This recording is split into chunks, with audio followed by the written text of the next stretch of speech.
Jiyanov zarba yo'llaydi. Penaltidan gol uryapti Rober. Ruslanbek juda ham aniq.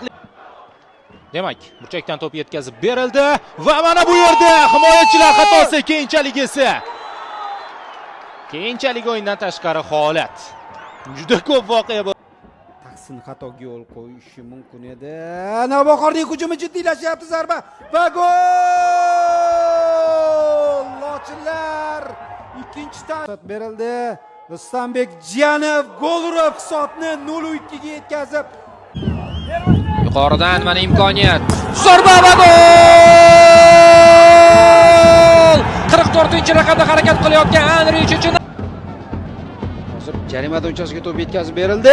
Gol! Navbahor nihoyat nima qiladi? Aldamoqchi. Qarang, mana shunday o'tib ketyapti. Juda o'ziga ko'p ishonyapti va 2-0. 2-0. Keyinroq aniqlik kiritib olamiz kimning o'rniga tushganiga. Hozir esa pas jarima maydoni ichiga va boshqa zarba gol! Navbahor oxiriga soniyalarda g'alabani ilib ketmoqda. Jigirindaya standart vaziyatdan Navbahorga gol olib kelyapti. Juda alamli gol Andijon uchun, Navbahor uchun esa juda qimmatli gol. Bir vaqt so'nggi gol bo'lib qolishi mumkin. Ya'ni uning Andijon bosh murabbiyi sifatida o'tkazib borgan so'nggi gol bo'lib qolishi mumkin. Takroran ko'ramiz. Mana pas va ajoyib yakun. Eng qiziq uzatma sohibi kim edi? Bunga qaramabman. Adhamzodaga o'xshadi to'g'risi. Biroz oldin o'zi so'ragan edi u muxlislardan qo'llab-quvvatlovni. Buni muxlislar berdi unga.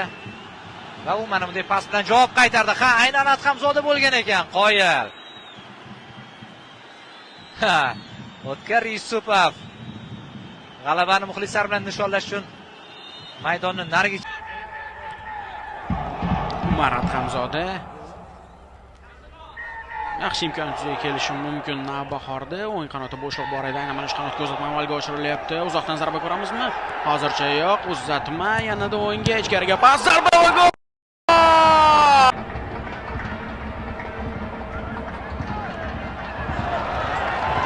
Navbahorning navbatdagi hujumi, xavfli vaziyat, yaxshi imkoniyat, ichkariga pas, zarba gol! 2-0 Namangan jamoasi hisobni 4-Islombek Mamadkazin, 7-Ruslanbek Jiyanov, 8 Diyor Xolmatov. Jiyanov oldinga qarab ketyapti, Ruslanbek ichkariga kirmoqda. Kuchurenkanda chalishga harakat qilib ko'rdi, u markazga tashlandi. Zarba esa darhol berilmadi, lekin biroz fursatni qo'ldan boy berayotgandek Ruslanbek Jiyanov 16-daqiqada aniq tarzda, ishonchli tarzda zarbani amalga markazga Shohmalik mana endi zarba yo'llandi va gol! Rikoshet hozir darvoza standartni kuzatib olamiz. To'g'ridan-to'g'ri zarba yo'llanmoqda. Oho! Super gol! Dahshat! olib qo'ydi Shohmalik. Komilov, Alex Fernandes, Kati. Chiroyli kombinatsiya va Alex o'zi boryapti. Zarba! O'ng qanotda aldadi raqibni, jarima maydoniga kirdi. Pas. Jarima maydonida 4 nafar Navbahor futbolchisi yuqoridan to'p yetkazildi.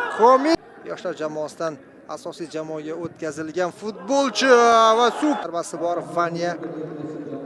Jarima maydoniga pas, bosh bilan zarba. Shohruxbek Abdurahmonov yana ichkariga bosh bilan zarba qolmoqda. Pas. Alex Fernandes hat-trickmi? Pas Vanya Ilichga. Vanya hisobni Bahordan yana bitta imkoniyat va darvoza bo'sh. Gol! Hozircha hisob ochilmagan yagona o'yin mana bu uchrashuv bo'layapti. Birga bir vaziyat, keyingi zarba va o'yinda o'ng oyoqda zarba, gol! 3-0. Pas Shohmalik Komilovdan ajoyib zarba.